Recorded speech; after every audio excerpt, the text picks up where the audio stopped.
I guess first, my name is Justin Pippins. I'm a second-year international business pre-law student here. And I like to say, I like to come to these diversity events, of course, because I love diversity. Why not? But this particular crowd, y'all got the best style, and I'm trying to take notes. I have a very one-sided beef with one of the best dressed men on the planet, VP Solomon here. And I'm always trying to outdress him, and I never do good, but I feel like I did okay today. Did I do okay today? Am I did okay? I appreciate y'all. Okay, so today we have a very, very wonderful conversation and discussion coming up. If you don't know where you are, this is the Power of Diversity lecture series. And this year is a very important year in particular because it's the 10th anniversary of these series. So can we get a quick round of applause for 10 years of educating the people on such an important matter? So before we begin anything, I want to read the more formal mission of the Power of Diversity lecture series. And it says, the Office of Diversity, Equity, and Inclusive Engagement sponsors the Power of Diversity lecture series to inspire campus dialogue, community engagement, and civic education and learning about the national narrative on diversity and inclusion. Now, in this 10th year, the series includes distinguished guest speakers from the national and international scene, as well as members of the Crew campus community. So that all just goes to say we're here to spark dialogue that helps the world. And before anything, we seek to help the world. And I feel like that's very important. Now, I don't have no real accolades or titles here, but you're going to hear from some very important and intelligent people. And I'm so excited to be here with you all to share that space. But before we get into anything, I want to introduce somebody whose talent and ambition knows no boundaries. I got the chance to meet her last year doing a multicultural banquet, which luckily turned into a full Envision weekend this year. So shout out to Tierra and VP Solomon and Dr. Burton, everybody who made that happen. And her name is Victoria Bonds. Now, before she comes up here, I want to share a couple words just so y'all know who she is. So Victoria Bonds is currently in her third year at the law school here at Case Western Reserve University. During her tenure at the law school, Victoria has held significant leadership roles, including serving as the former president of the Black Law Student Association and on the Dean's Cabinet for Diversity and Inclusion before embarking on her legal career. Victoria worked in higher education in the Department of Residential Life at the University of Albany. Okay, Victoria, okay. In each of these roles, she has collaborated with diverse stakeholders to promote inclusivity and equity. Victoria is a rising legal professional and advocate for diversity in the legal field, poised to bring invaluable contributions to the legal field. So everybody, please put your hands together as we accept Victoria to the stage here.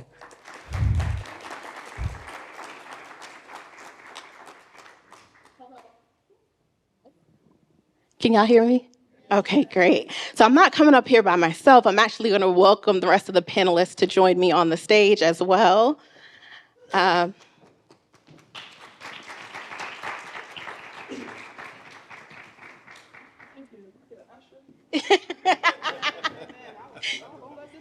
Listen, you in the right place because I'm a pastor's kid, so we might. So good afternoon, everyone. My name is Victoria Bonds. I'm excited to have the opportunity to engage in such a powerful dialogue about diversity and higher education and kind of the future of it. So in order to get started, you all have learned a little bit about me, but the panelists are really the star of the show. So I'm really excited to get a little bit more and learn a little bit more about their background. So in kicking off, could each of you briefly introduce yourselves and share a key moment or experience from your career that has deeply influenced your commitment to diversity, equity, and inclusion in higher education?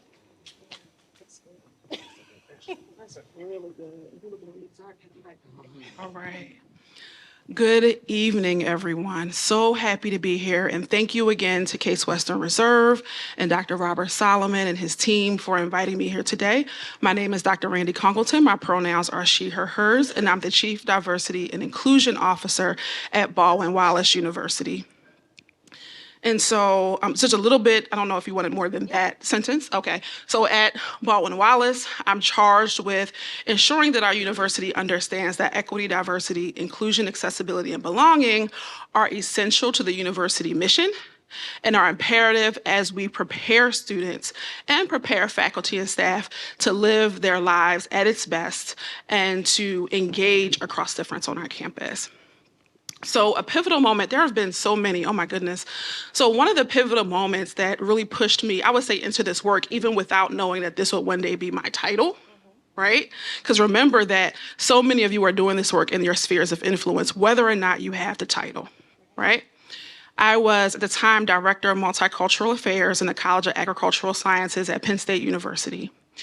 And at the time, I had a graduate student, a PhD student, who had a couple of students, one PhD student who lost their mom and ended up taking the remainder of the semester off.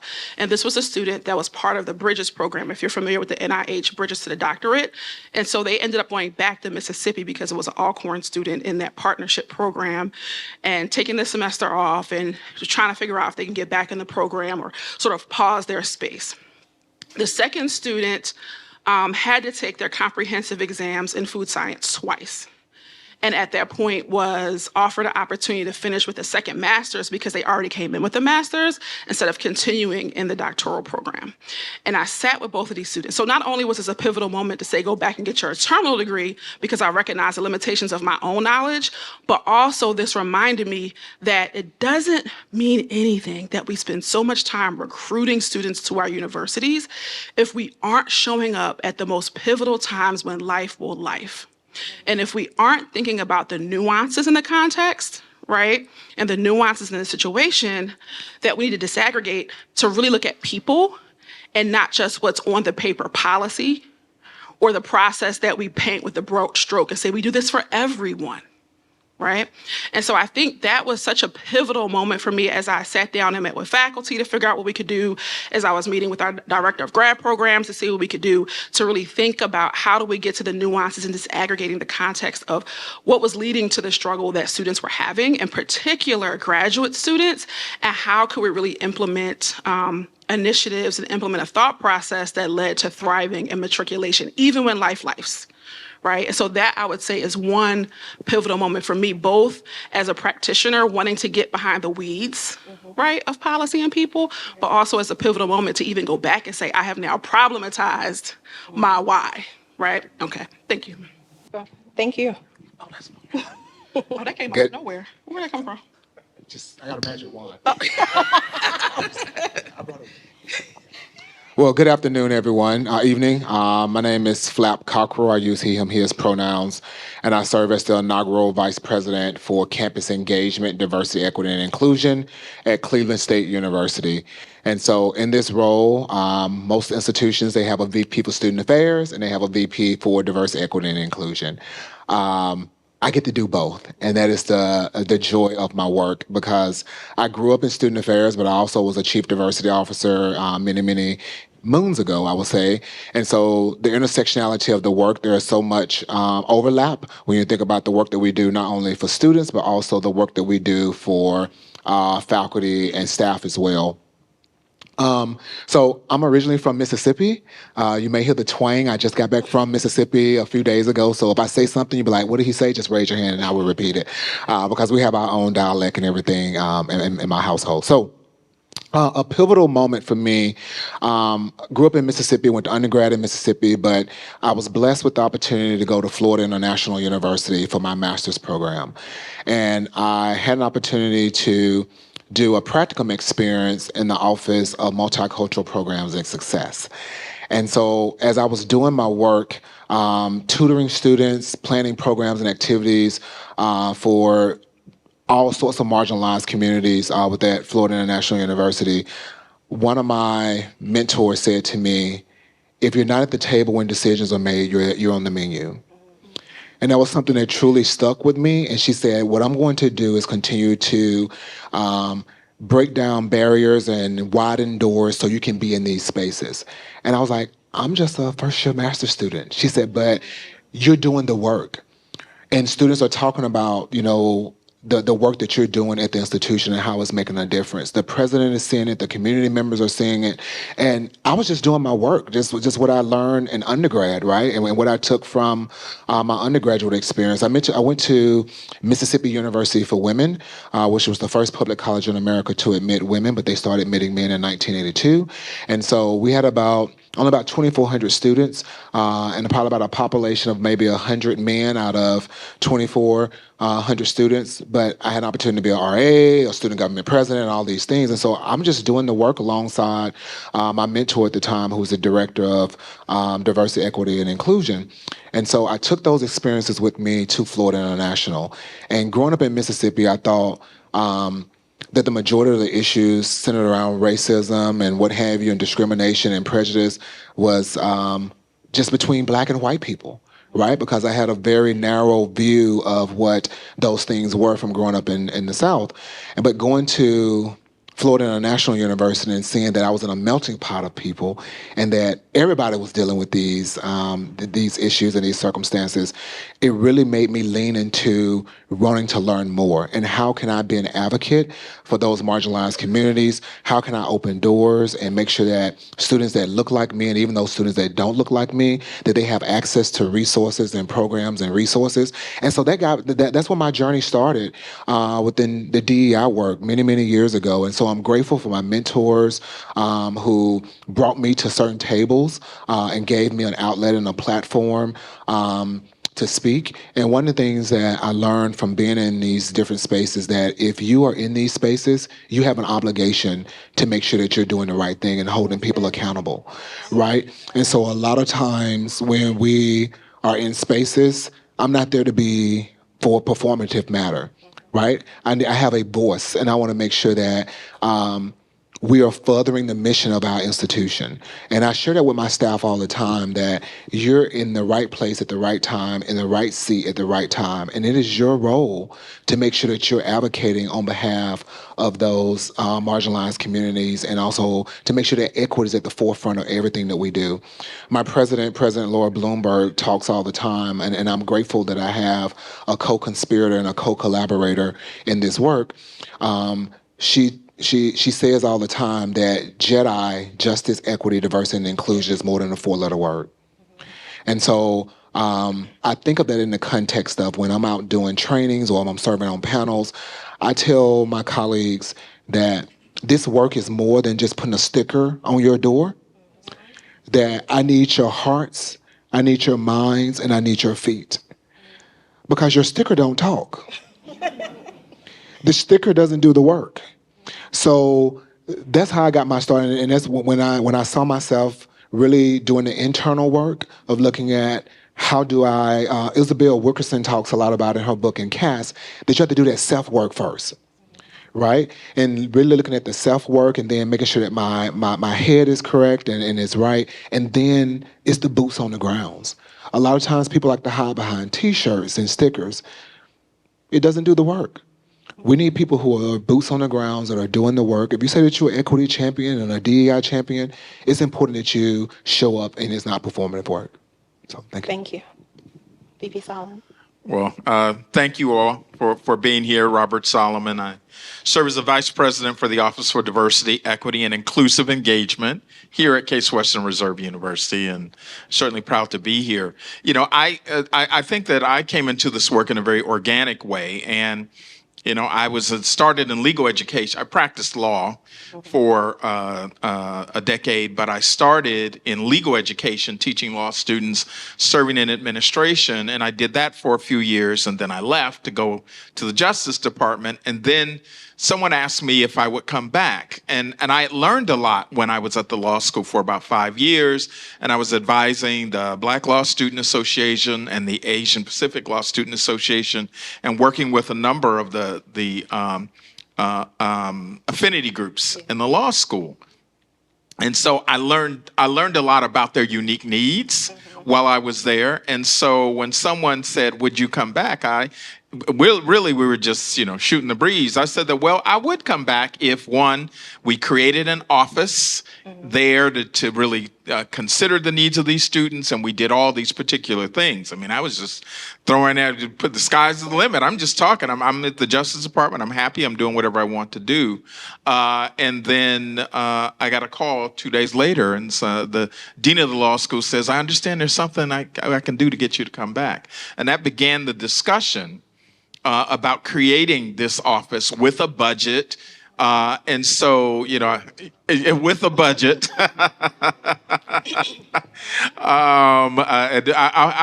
have to quote Dr. Frank Hale, the late Dr. Frank Hale. He says that commitment without cash is counterfeit. So we want to keep that, we want to remind everyone of that.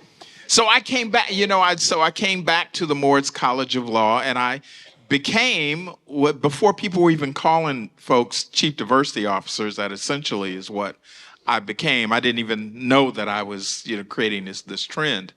So my pivotal moment when I came back, because when I came back, I think I was thinking about the students mostly.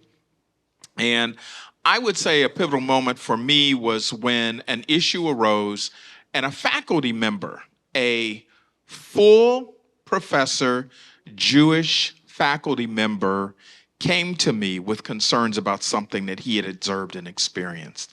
And I say that's a pivotal moment because it made me realize that students are not the only ones within this academic space that are impacted by issues of inequity and unfairness. And so that really helped me to see the broader scope. And that's when the true sense of what it means to be a chief diversity officer came into play, because we're not just thinking about individuals, but we're thinking about policies and practices and finance and procedures and every individual within the institution, how they're impacted. So that was an eye-opening moment for me. And it's interesting because he's a full professor, and you would think that, okay, he's got a position of privilege and et cetera, but it doesn't matter what privileges you might have. If there are oppressions out there, they still impact you.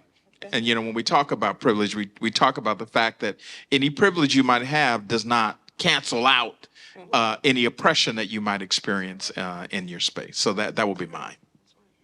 Thank you. So now that you all know who's up here, and you have we can dig deeper into laying the foundation. When I first got up here, I was a little nervous, so I didn't welcome you all. So welcome, okay? We're so excited that you have chosen to engage in this dialogue. And for those who are joining us online, we welcome you, and hopefully next time you'll be in the room with us. So as we're laying the foundation, I'm sure that we all have been watching the news. We know the Supreme Court's decision. We know some of the state legislation that has been permeating. And so VP Solomon, if you can do us a favor and provide us with a brief overview of the recent SCOTUS decisions related to affirmative action in higher education, and explain those legal implications. Sure. It's interesting because having been a practicing lawyer and having been in legal education, having been a dean for admission at a law school, these issues are not new to me at all. And so I think I have a unique lens. But in order to understand the most recent SCOTUS decision, I think you have to understand the timeline of what happened.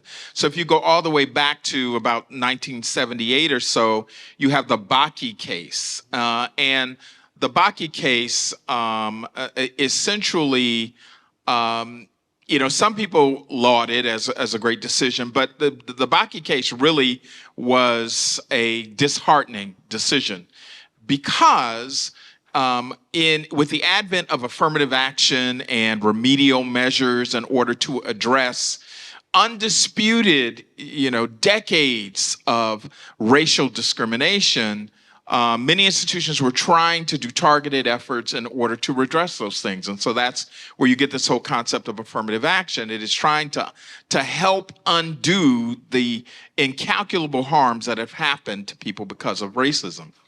But the Bakke case basically made it very difficult for institutions to accomplish those goals in that way.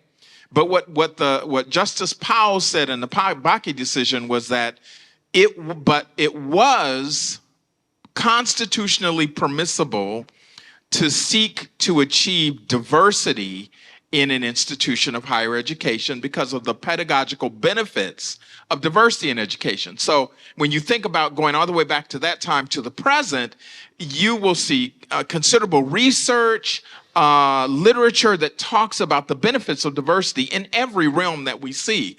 That diverse teams are the most innovative, the most effective, the most successful, et cetera. So the law of the land was that diversity had benefits to pedagogically and in society, and it was fine for colleges and universities to seek to achieve diversity in its broadest sense. So the downside of Bakke was that it really tried to put a nail in the coffin to affirmative action efforts.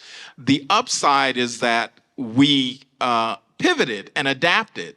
And it also helped us think more broadly about diversity. So that's what universities have actually had been doing all this time. So you had two other decisions in the interim because those who were detractors of this work saw that the byproduct is that in an effort to achieve diversity, they were actually making some progress on racial diversity in addition to all the other diversity that was happening.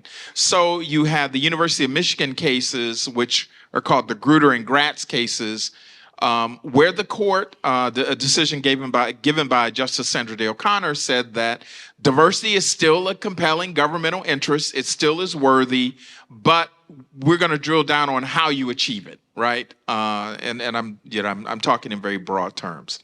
And so that was in the 90s. So then in the 2000s, they came back again. The detractors and those people who did not want this to move forward. And then they had the Fisher cases. So again, there were two cases by Abigail Fisher against the University of Texas. And without going into the details of the decision, the main point is that diversity was still considered a compelling governmental interest and that it still had value and we still move forward. So that brings us to the Harvard and UNC cases that the SCOTUS decision really covers. And so it's difficult to really process the decision, but ultimately, even though the court says that diversity is still a compelling interest, you can look at everything in the world except race, right? So race was the only thing that you can't look at. So the main takeaway from this particular decision is that admission to colleges and universities should be race neutral, and that race can't not be the factor, it can't be a factor at all in your efforts to achieve diversity. So it makes it really difficult. Now that leaves some windows open in terms of whether the candidate themselves can really talk about how their character and how their lived experiences have been shaped by the existence of race and racism in society. And so that part is left open, but that's where we are now. And I'll just two cautions. One of the caution is that some people will view this case as requiring them to back away from their core values of seeking diversity, equity, and inclusion. That is not what that decision says. So some people will back away because of fear, because they know that there will still be future lawsuits. Some people will back away because they were not really on board in the first place. And it's like, oh, well, let's not worry about it. Let's go back to the status quo. But that is a simplistic way of bringing us up to today. Thank you. And the benefit of you all being in here and not a law school classroom is there's no cold calling. So as we move on to just looking at state legislation, Dr. Cockrell, if you can just shed some light on what's happening at a state level when we're thinking about DEI efforts. Sure. Thank you so much for that question. So I want to provide a little bit of some context about what's happening. I'm sure some of you all may be reading the Chronicle, and you've seen the DEI legislative tracker. And so as of right now, 40 bills have been introduced. 7 have final legislative approval. 7 have become law. 29 have been tabled or failed to pass or vetoed. And so that's what's currently going on. I think most of you all probably are aware of Senate Bill 83, that the author of that bill is Senator Jerry Serino, of course. And so that bill specifically would restrict mandatory DEI training, DEI programs, as well as prohibit the use of diversity statements. That's the current legislation right now in the state of Ohio. Is right now over in the House. The House, now they're referring to it as Dash 8. As it relates to this particular bill. One of the things that happened during the summertime, of course, our funding bill for the state of Ohio is House Bill 33. And so initially the language was in House Bill 33, but it failed and they removed it from the funding bill. So you can actually see that I like to call them actors. Intentionally putting things or hiding things in bills as if people is not going to read it, that would possibly defund some of our efforts, right? And so I'm grateful for Dr. Solomon and Dr. Cullen because we meet as colleagues and we strategize around what is going to be our response to these particular bills that are happening within our state. Of course, there's some anti-trans legislation as well that is out there. And so, how do we create community on our campus to make sure that our students feel a sense of community and feel safe, not only for our students, but also faculty and staff as well. So when I think about what's happening in the state with this particular bill, and just spoiler alert, this bill is not dead yet. Right? There are things that are happening right now behind the scenes, and if the senator can have it his way, it will pass tomorrow, right? And so I'm grateful that the House has taken a really critical look at this particular bill and getting feedback not only from campus constituencies, but also the presidents of all of the 14 publics. And I know that Doc here, that they have an association as well for the private institutions, but this bill could really be detrimental for a lot of the work that we've been able to do within the state of Ohio for all of our 14 publics, in addition to what's happening with the current legislation that most recently passed, right? And so when we think about how do we create these communities on our campuses where we have BIPOC communities to make sure that they feel a sense of community, how do we make sure that faculty and staff and students that they are engaged in programs and activities, that they're sharing their concerns, and how do we take that to advocate on their behalf? And so those are some of the things that are happening within the current state of Ohio. I'm grateful that we are not in the state of Texas or the state of Florida. I mean, we have colleagues that are in these DEI roles who have had to truly pivot. They're going through name changes. They're rewriting job descriptions. They're doing a lot of those things. We're not there yet, but it could very well so happen here within the state of Ohio. And so it's important that we remain vigilant and we remain aware of what's happening with these different policies and procedures, because it could very well so happen right here in the state of Ohio. Thank you. It's interesting just to hear about, looking at things on a federal level, also recognizing that there are things that are happening at a state level. I think you could be one of two persons, individuals, where you're focusing primarily things happening in your own backyard and forgetting things that are happening at a national level, or vice versa. So seeing that there are efforts happening on both, I think is an important perspective for all of us. So Dr. Congleton, building on this, could you elaborate on how these challenges, both at a state and federal level, in the recent years have affected both public and private? Because I know you have experience in both, in terms of DEI efforts, and then what you think the broader implications are when we're thinking about this dialogue today. Great question. Excuse me.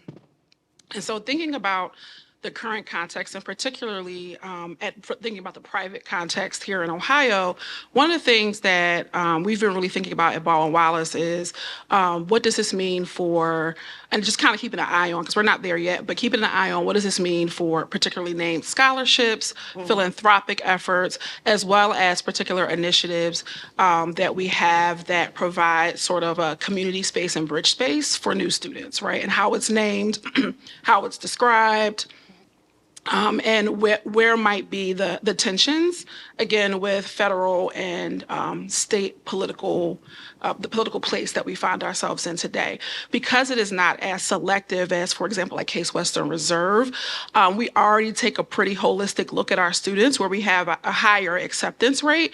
And so that impact on us is not as deep at the moment as it is a case, even though we did still meet with legal to kind of look at what the processes are for enrollment management, and they were able to give some feedback, but overall, it wasn't anything, and many things that we had to do to really pivot again. And because it is, again, when you're looking at the local public-private impact, you're really talking about the more selective the institution, right? The more nuanced it becomes related to federal compliance.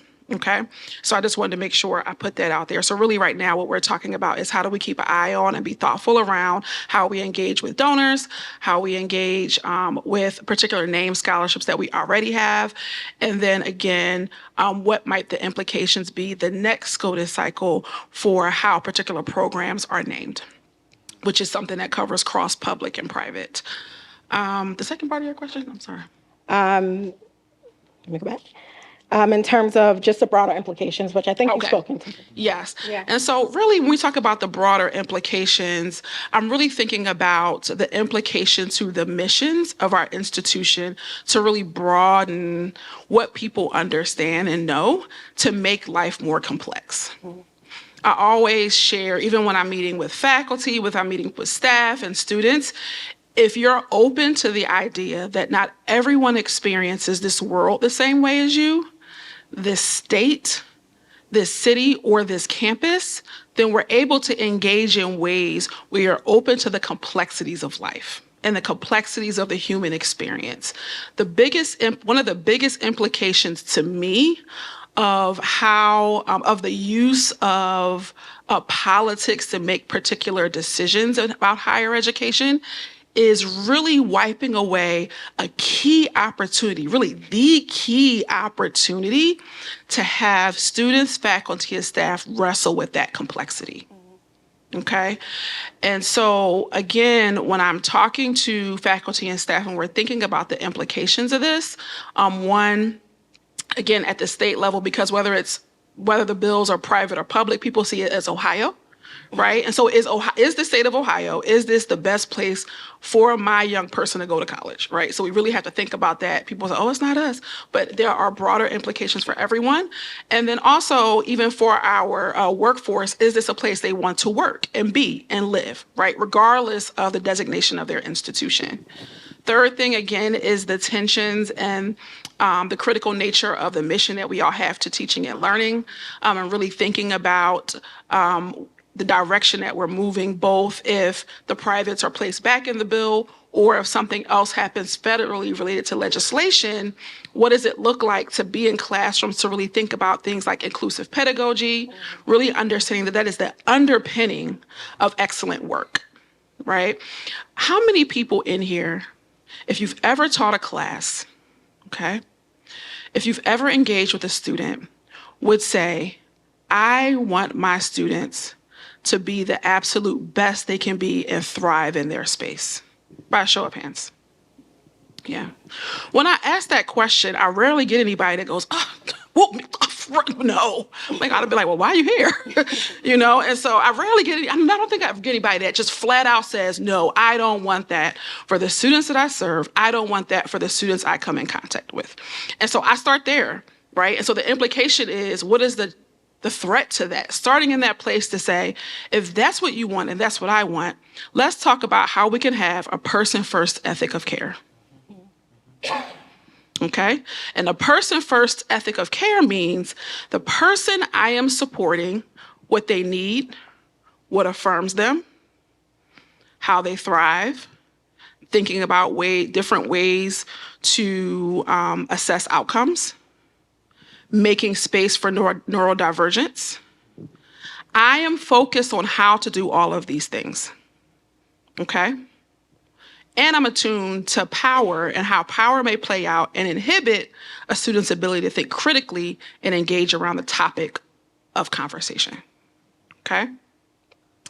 And so really when we talk about what's the threat, We're talking about the threat to our society's ability to understand the complexity of people, right? People get so stuck on definitions, words, and terms that we forget that we are all out here engaging with each other when most of us growing up did not learn that as a healthy communication tool.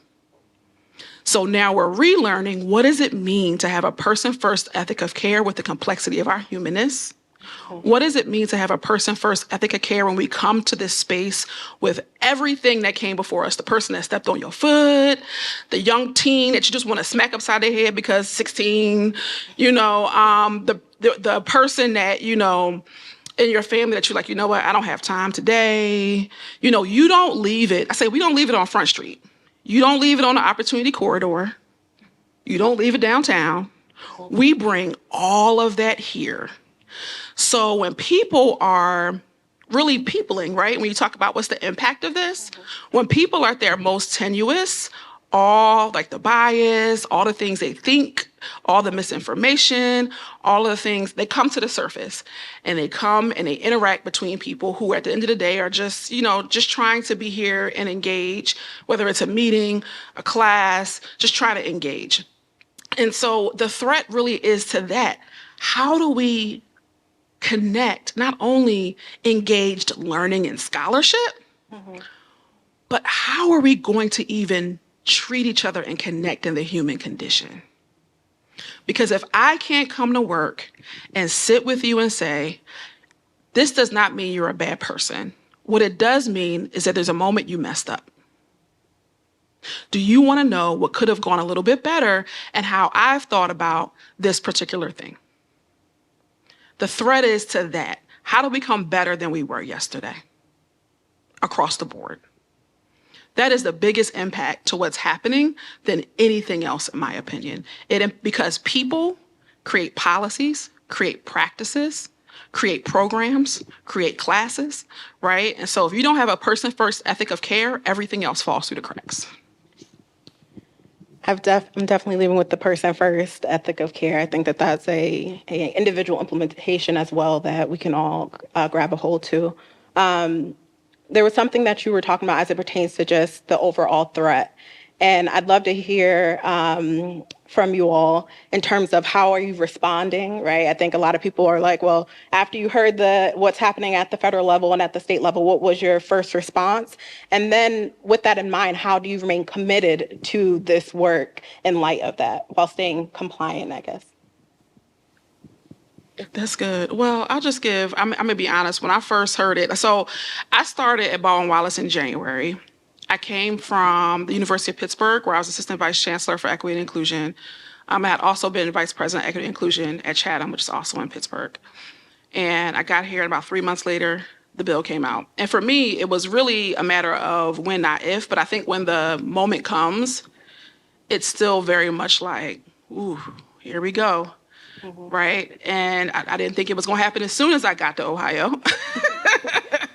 But nonetheless, one of the first things I had to do was take care of me. That's important because if we're not taking care of ourselves, we're no good to our campus and we're no good to each other. So I think the first thing I did really was talk to my partner, was really think about, I at that point knew one other CDO here at John Carroll that I had connected with. And I was like, okay, I need to get together with some other folks. I called a couple mentors and said, it's time. Right.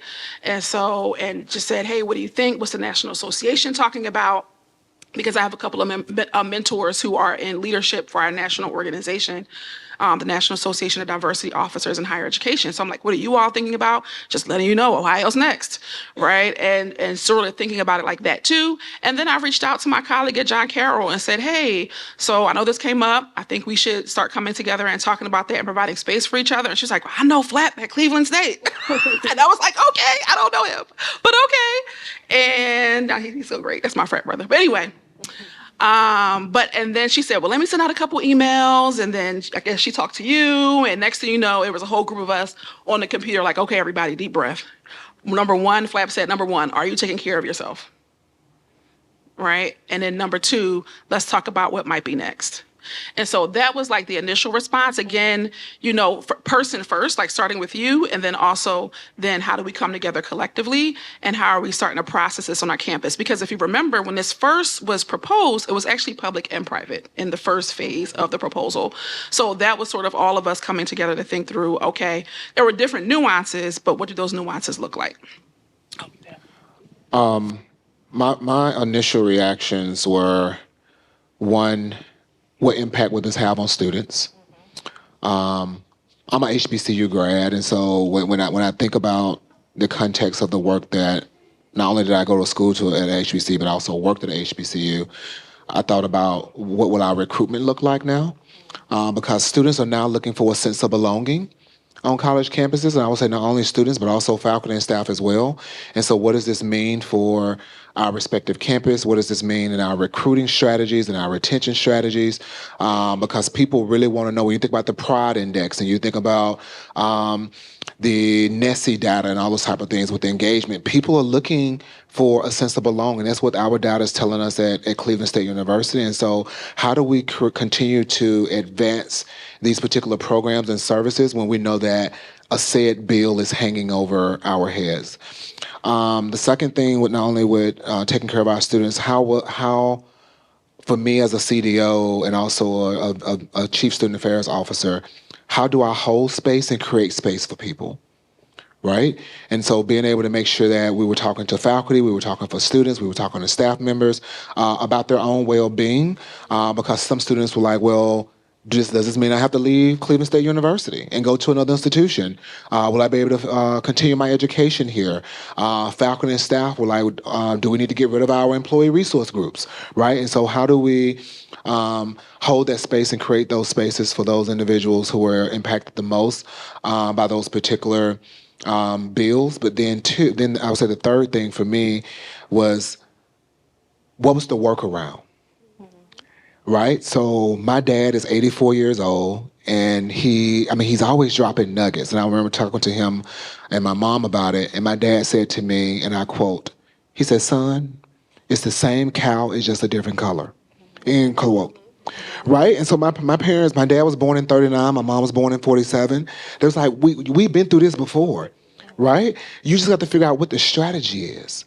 Right? And this is not the time to be firefighters. This is the time to be very strategic thinkers.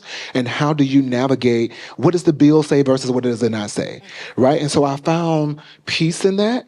And I think in our conversations that we hold and how we've created the space with CDOs, that's what we've been talking about, right? And how do we support each other?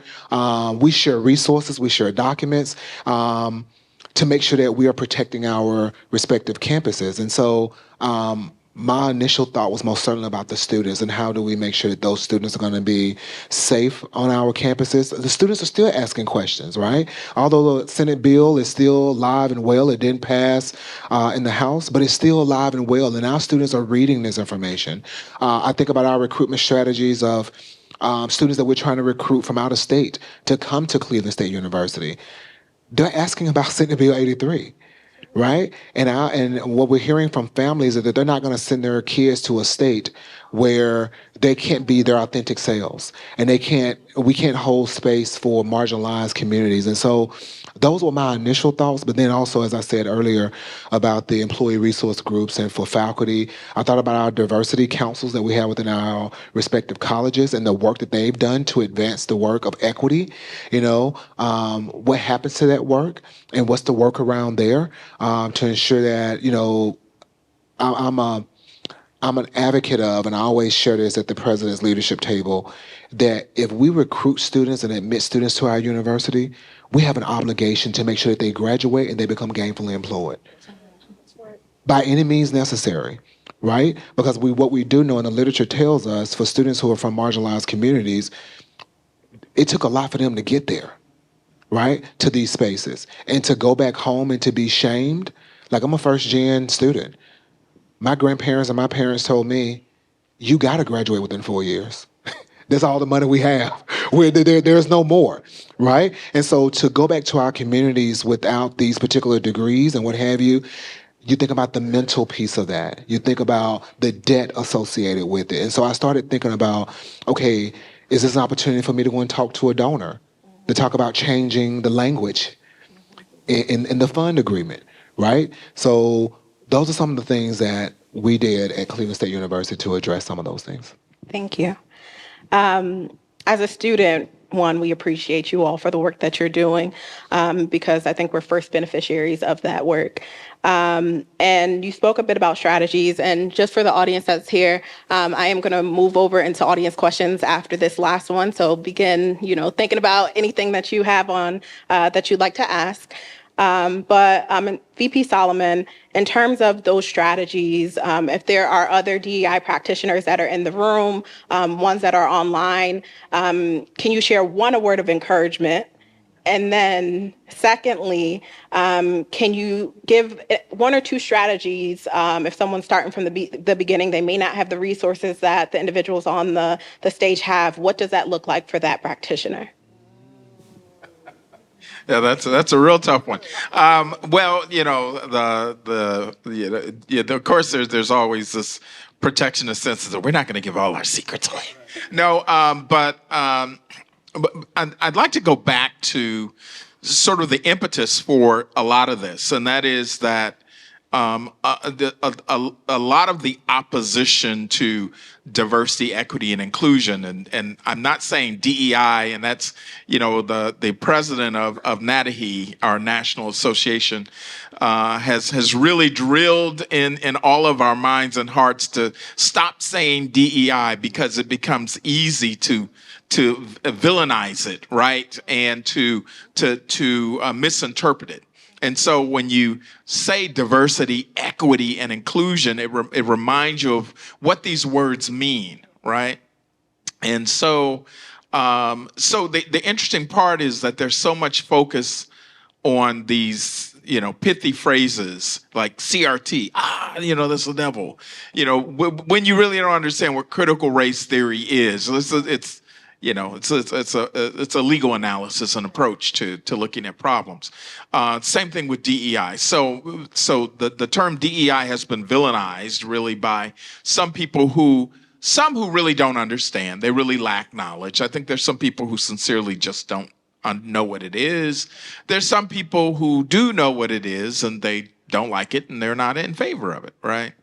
But the core foundation, and I think that my colleagues have done a really good job of focusing in on what we need to do to make sure that we support and uplift and help students to be, their whole selves in the institution so they can come to the space and thrive.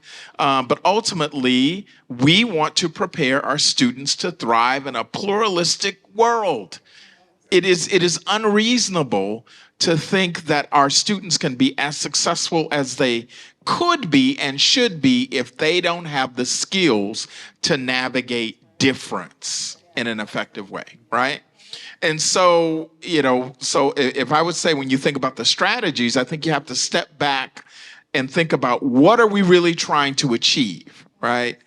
And for some of our colleagues, they've had to remove these terms in order to do it because you still are dealing with the core values. I mean, we're fortunate that, equity and inclusion are part of our core values when you look at our mission and you look at the very founding of this institution that was, founded by those who were abolitionists, right? Who had this notion of inclusion in the very first place. But every institution doesn't have that. So I think that the number one strategy is to think about the core mission of really doing a good job of creating an environment where your students can thrive, and whatever those core values are, and the mission that you're trying to achieve on both the academic side and on the student experience side, to make sure that you provide those opportunities for you to do so. So maybe you might not be able to call it this. But there's certainly a lot of language to really get to the core of those same principles that you want to achieve, right? So, I mean, that's a strategy. There are more details to that.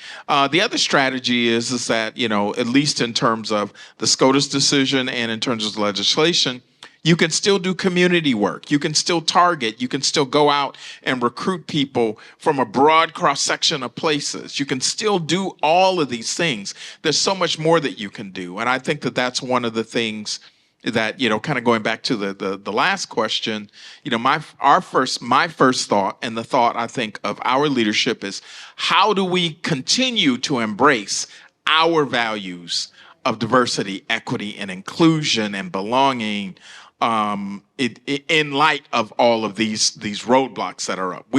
So how do we still make it happen? Because we still believe in these values. We know that it's supported by research. It's supported by everything that we know. How do we still work to make those things happen? So I would say that the key strategy is to drill down to what you're really trying to accomplish and work towards that. And if you want to come up with whatever you want to call it later, you can do that. But I mean, I do admit having frustrations with moving around and trying to think of new ways to achieve those goals. I just want to add, not only just affirm what you shared just now, but I want to add one strategic nuance. One of the things I start with every time, even when I'm doing presentations, are the definitions of diversity, inclusion, equity, accessibility, and belonging. Okay? And I start with the definitions. And so when Dr. Solomon said, "What are you trying to accomplish?" And in your sphere of influence, if there's like a university, because you can talk and ask everybody in here to define diversity, and I'll probably get about 40 different responses, and then the 10 at home, I'll get yours, right? And so, but if you start with how the inclusion office here probably has some key definitions and context for case for your institution, start there. Because I tell people, if you understand that diversity is the presence of difference, right? It's not inherently a bad thing, like the problem of diversity, right? It is the presence of difference. Right now, we are in a diverse room along a number of different social identity dimensions. What that means for my institution is I'm really looking at the compositional makeup of our students, the compositional makeup of our staff and faculty, and really just aggregating to see and also think about what is the employment pool in this area, and how do we think strategically about really broadening the pool where we lack at Baldwin Wallace among a number of different dimensions. That is a definition of diversity. That is then how you build a strategy around how you want to improve the composition on your campus, right? So if you're going along and you understand what each definition means, you can move the word. And now you're looking at particular programs. And maybe you have courses that are now weed out courses, and you're noticing a discrepancy between how students move from a freshman level math to a sophomore level math, right? And who's falling through the cracks, right? Move the word. If you understand the definitions, now you're building a strategy to advance this in your sphere of influence. Can I just come at one real quickly? And what Doc is talking about is being data informed, outcome driven. Right? And so, because people hear these words, but what is the business case? My CFO is always talking about them. Like, if I hear it one more time, right? But I had to learn their language in order to get programs and services funded. They want to know what the business case is. And if you can go back to that data to show what is happening in the classroom or showing what is happening outside the classroom, it's a better argument for you of the why. One of the things that we've done at Cleveland State University, we're starting to look at our BIPOC communities, and for those students who are interested in going into the STEM fields. If you can't pass Chemistry 101 or Calculus 101 or Biology 101, you're probably not going to get into that career field, right? And so one of the things I've been having some conversations with my provost is that my PhD is in urban higher education. We have to train people about what it means to work in an urban serving environment. Just because you have a master's degree or a terminal degree doesn't mean you can teach, right? And so if we're not training faculty and staff about what it means to work in an urban serving environment, and they don't see this as, I'm a person of faith. I see this as my ministry. I see this as my vocation. I see this as my like, I get up every day to do my ministry. And if people are seeing this as a job versus their ministry or their calling, they may be in the wrong spaces. And they're damaging our students, right? And so you really have to look at the data and so really drill down to it and say, okay, what are you doing in your classroom? right? Do you have a post-tenure review process? Do you have DEI part of your evaluation process for faculty and what they're doing in the classroom? You have to drill down into that data, because if not, you won't have a data-informed, outcome-driven approach.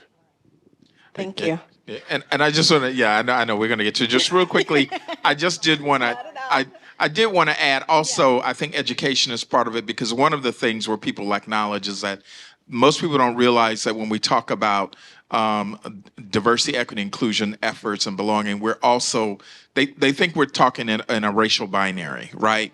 And that race is the only thing. But we're also talking about people of faith, religious beliefs, ability, first generation college student, those who are economically challenged, of all races and ethnicities. So sometimes they're in their mind, they're seeing one thing, but they don't realize that they're actually adversely impacting a broad cross-section of students that we try to serve. I'm done. That was a good point, so I'm gonna let you. So we're at the point of the program where we want to invite you all to ask questions. So in asking your question, ask a question, so that we can get as many people in as possible. So is there anyone that has a question for the panelists? Hi, everybody. I'm Erin, second-year student in the Masters in Social Work program. Quick question, hoping it's not too basic. So I remember when you were speaking about the Supreme Court ruling, and you said we cannot, at this point, make decisions for admittance based on race. Does it exclude things like nationality or ethnicity? Is that also part of the wording, or is that something that could be included in decision to bring somebody into a university? Well, I think that at a very basic level is that when someone is evaluating someone for admission, I mean, usually we think about check the box, right? So the decision maker, it has to not see and be aware of what the race, because it's usually considered race and ethnicity of the person is. I mean, there may be, obviously there are other markers that might raise a flag, right? That this person might be a person of a non-white category, right? It might be there, but usually there are rubrics that are used to assess why you want a certain person or why this person is being admitted. And I think you have to be true to the rubrics of what you're looking for in terms of making the decision, and what the standards are you're using for making the decision. I mean, some of that might, in some cases, there might be essays, and other cases it might be community involvement, engagement, leadership. There are a whole host of things that might be in a rubric.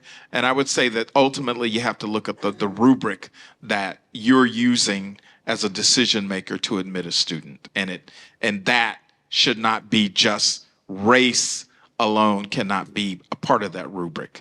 It has to be all those qualities that you're looking for. And let me just say this, and that was one of my frustrations with this decision and the media, because the media has painted it as though that people were just looking at race. Oh yeah, you're black, you get in. You're Hispanic, you get in.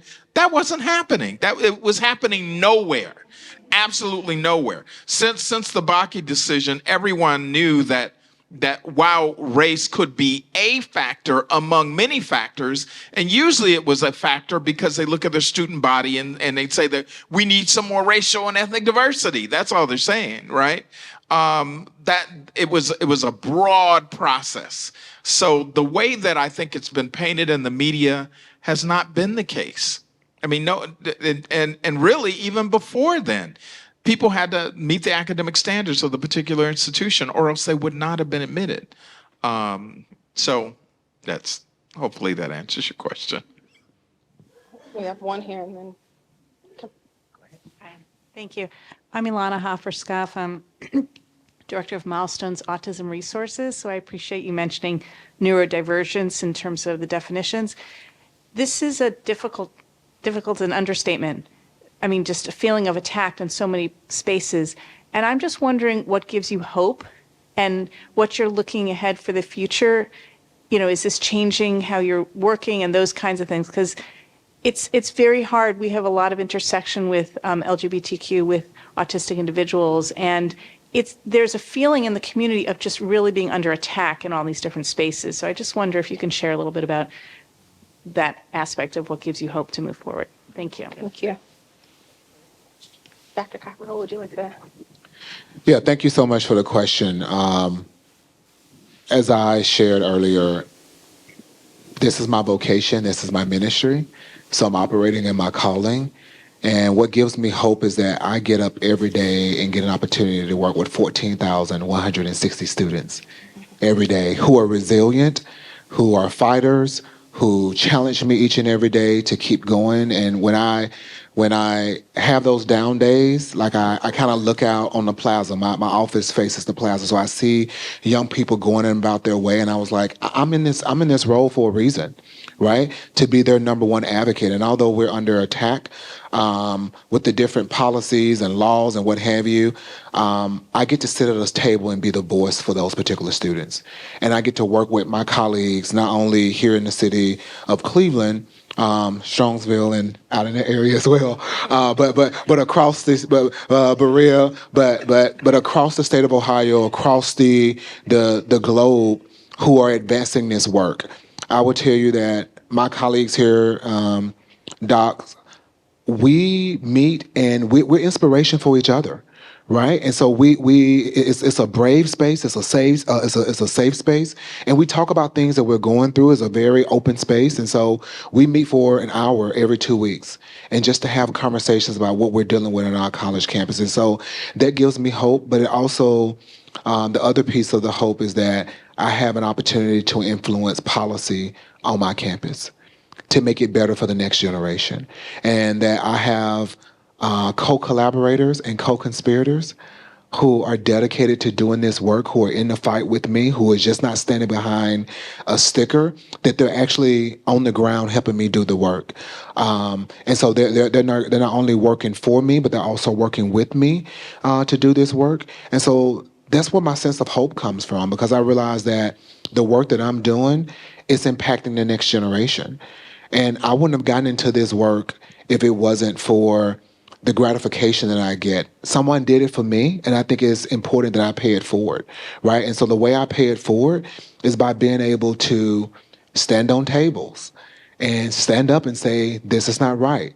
That I get to break down barriers, I get to widen doors and make sure that other generations and other people are able to come through those particular doors. And also being able to speak up and say, this is not right. This is against what we do or what our mission stands for, right? And being able to call that out to my colleagues when we're not operating in a spirit of excellence. Because as doctors shared, Case Western was founded by abolitionists. Cleveland State University was founded in 1964. We're a very young institution. What was happening during that time? The civil rights movement, right? And so if we're going to stand behind this mission, we have to be able to advocate for those voiceless individuals. We have to advocate and make sure that we're providing equity across all institutional types within our colleges, within our students, within our faculty and staff. And so we can't do performative behavior. And I'm always talking about that with my cabinet colleagues and my faculty colleagues, that if we're going to do performative behavior, we need to close our doors, right? So that's what gives me a sense of hope, that I get to work with students and I get to advocate on behalf of those populations that may have my identities and may not have my identities, right? Because at the end of the day, as I said earlier, it's important, if we admit our students to our universities and colleges, we have an obligation to make sure that they are retained, that they graduate, that they persist, and they become gainfully employed. Thank you. That's all question here. And then if you all have additional points, we can wrap back up. Hi, thank you so much. My name is Yetunde Smalls, and I am a student at the law school. I'm wondering if at all of your institutions, if you all have a form of a bias impact reporting form. So my question is two parts. And if you do have a bias impact reporting form or something like it, how does that inform how you all do the programming around employee resource groups, student affinity groups, even the curriculum, like if you all have a common read? I lied. One more part of the question. And then how that then impacts the strategic planning broadly. Like, what does that, obviously, you can't talk to us about what goes on the boardrooms, but, a big kind of overview of how that impacts the strategic plan, that bias impact reporting form. Thank you. That's a great question. And by the way, yes, Boots, say Tunde, yes, Boots. Okay. But that is a really great question. So, two ways I think that I want to answer this. I think one, it gives me a lens and has given me a lens to understand where the key collaborations need to be. Because while no area of our institutions are exempt, patterns tend to show up. Okay. And so recently, I've collaborated with our Dean of Students, right, to do some intentional all faculty for a particular college that I will not name because BW is too small and the degree of separation around these parts is 0.5. So that I will not name, but we did some joint, support around navigating courses and topics with complex racial pasts. And how do you do that thoughtfully? Right? And how do you do that while still engaging and calling in students who may be learning, but also making space for students who have a variety of lived experiences that may be something that you're maybe unfamiliar with, even with your credentials, right? So how do we think about that intentionally? Also collaborated with HR to do, actually the next one is next week, on inclusive leadership and leading inclusive teams. Again, specifically because of some patterns that we're noticing related to bias reporting and what's showing up in the HR space consistently, and where we have an opportunity to look at what point could this not have gotten all the way there? And how do we help impart some wisdom to those in a managerial supervisory role to try to mitigate some of those things? The second piece of how I want to answer that question is it informs, especially, I would say I have the freshest eyes because I'm one of the newest cabinet members. Again, the patterns that suggest that there has not been the kind of accountability that could have been. Because again, patterns tend to repeat. And so that calls into question, I can do as many workshops as my little voice will let me, but if there's not accountability, the structures won't change. Right? And so there's two ways in which those bias incident reports sort of inform strategy, inform conversation, and inform the ways in which I consult with my colleagues across the table. Because at the end of the day, all of us are university consultants. Okay. I saw a hand. And then this is going to be, we might be able to take one more after this, but let's see. Okay, hi. My name is Courage, and I'm a senior College of Engineering, Civil Engineering. And my question is basically around framework. So prior to coming to CASE, I'm a 3-2 student. I was at Liberal Arts College. So CASE and Liberal Arts, two different institutions. College of Worcester was my school. And basically, at least being an international student, part of these conversations for me feels like I am a Black woman here and experience certain things, but I'm an international student here and experience certain things. And they're very, when you work, I used to work with administration to sort of figure out how that sort of intersection of international students and everything else that the US context has, how that comes together. But one thing here is the framework. How do you guys, when it feels like there's walls, how do you guys build your framework around that and move around that? Because it kind of, there's a lot of walls, is the best way I can say it. My question is weird, but how do you guys sort of build your framework to sort of create these, to impact, to sort of, what's the word? My English is not working today. To sort of face these students in these multiple groups that need these multiple levels of support. Yes, that's the word, intersection. I've been looking for it. So how do you guys create that sort of framework? And then I think a second part of my question is, being a STEM student, I used to be in the humanities, and these topics are talked about a lot. And I guess there's a lot of mention of the law school, so I guess these topics are talked about a lot considering the time we're in. But being in the STEM field, it's a harder machine to move. But these topics, they play out in the same. I think you give an example of if kids are not getting past these intro-level STEM classes, something might be happening. So how do you sort of bring all of this into certain fields and certain spaces where it really is, it's not considered all the time because like STEM is empirical, it's data, but it's really not. It really affects students on a day-to-day basis and causes students not be able to pursue certain careers, I guess. Perfect. Thank you. VP Solomon, do you want to start? Yeah, there's a lot there to unpack. So, I mean, when you think about the different frameworks, you have a couple of things going on. I think that, and some people have heard me talk about, community, culture, climate, and curriculum, right? So that's certainly the framework that I often use. So community would be who's here, who's not here, what the population looks like, demographics, what are the numbers, right? And most people stop there. Oh, well, we need more of these people. We need to have this, that, the other. But the culture and climate and curriculum really get at the core of what makes people thrive and what their experiences are.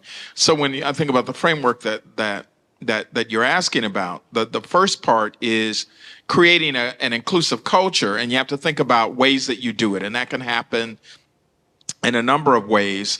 I mean, from a student affairs side, you try to think about what programs can we put in place to really naturally help students to, one, learn about different cultures, perspectives, et cetera, and to engage with one another in meaningful ways. And there might be a host of programs that exist. One of the challenges that happens, from a student perspective is that you may lay out the buffet, but if they don't come, they're not going to get the benefit of it. So I think one of our great challenges is getting people to take advantage of the resources that many institutions put out for them. And I haven't cracked that nut. We keep trying, and so Tiara's helping us figure this out. And what do we do it at the right time or whatever it is? But when we encourage people to do it, but what we do know is that we need to think about it in a multifaceted way, so that we can start to get faculty to encourage, and maybe the RAs are encouraging it, and administrators are encouraging it, and trying to get the students to come get what's being offered for you, right? And so that that's really part of it. But also, I think the curriculum side is important. What's actually being taught in the classroom, and when I think about curriculum inclusively, I think in two ways. One is not just what's being taught, and that it's being taught from, not just a Eurocentric perspective, but that you recognize that there are people and scholars who contribute from a broad cross-section of areas, right? I have a friend who used to say, genius comes from every zip code. I know Isaac heard that before. It comes from every zip code, right? And that's true. And so being as a faculty member, being able to recognize that I need to not have this monolithic view of scholarship and principle, but I need to broaden where I am. And we try to offer opportunities to help faculty move them along the way. And so we work on the faculty too, right, to help them get to that way. But also from a faculty standpoint, to understand that the students that sit in your class, they have a broad range of lived experiences. So don't approach them in a monolithic way. Recognize that from their perspectives are different. Your perspective might be one way, but the lived experiences of your students are different. So get to know them. We say, can you say hello to the class before you start teaching? Can you greet them? Can you spend some time, engage with them, and in a personal way, begin to connect with them and find out what their perspectives are. So, I look at it as a comprehensive framework. There's no silver bullet, but you have to think about what your community is. You need to work to engage and make sure that your community is a representative community. You need to think about climate and assess it, ask questions, gather data so that you can understand how different people are experiencing their time at the institution. You need to be intentional about shaping the culture of inclusion to engage a broad cross-section of people. And you need to think about making sure that the curriculum is representative and that students are seen from their own individual lived experiences. Thank you, VP Solomon. I was just add, I always tell my students that I work for and with you, right? And so in order for me to help shape programs and activities that you want to come to, I need to hear from you. So I always invite students into the planning process, and I tell my staff that as well. We shouldn't be planning programs and activities because we went to college and we got a master's or a terminal degree and we think we know what is best. You can know all the best resources in the world, but if you're not doing it with the students in mind and with the students at the table, they're not going to come. Right? And so I found great success in inviting students to the table. We have a large international student population as well that we're receiving from India. And so in those conversations, meeting with their student leadership, what are the things that you all like to do? You all are new in this country, right? What can we do to help shape curriculum? What can we do to help shape the extracurriculum or the co-curricular experience for you? And I found great value in that. And so I would tell you to go and find your VP or your vice president for student affairs and say, hey, this is how we would like to showcase or demonstrate our culture, or these are the concerns that we're hearing from students within our association. There could be language barriers, right? We're in a process now within one of our units, because we have a lot of our international students coming through. We're working with a third party who is going to translate all of our documents into their language, right? Because the students mention that to us, right? It's hard for them to read the English. And so that's another way of being in an inclusive environment. So I share with every student as we go out and do programs and activities at the beginning of the school year or throughout the school year that I'm your Chief Student Affairs Officer, I'm your Chief Diversity Officer, but I work for and with you. And in part of working with you is helping you get the skills that you need in order to be successful, but also understanding what programs and activities that we want to do that you're going to come to, right? Thank you, Dr. Cockrell. VP Solomon, Dr. Cockrell, Dr. Congleton, thank you so much for engaging in this conversation. Thank you all for being here. I think as a student, there were a few things that I especially took away. One is, despite the narrative, we all deserve to be here. We are consumers of a product. I try and remind people that in the law school all the time. You pay to be here, require something from these institutions, because as you mentioned, there are a plethora of options. So make your requests known, be brave, do the work, person first ethic of care, get in the community. And then also, I think we all have an obligation to be informed. Don't sit in silence in conversations where you know words are not being used in their proper context. Speak up. So I'm so appreciative. I'm going to invite Justin to close us out. And thank you all for joining us.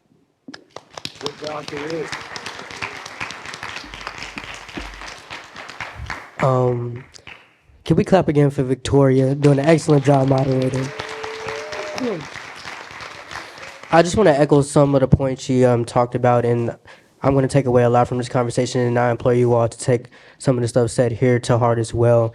I think more than ever, as a young person who does the work in my little sphere of influence, it's sometimes frustrating and hard to keep going when you don't see your work coming to fruition in front of you. But that doesn't mean that the work isn't working at all, especially when you just need to find the right team, find the right mentors, and find the people who are going to do the work with you.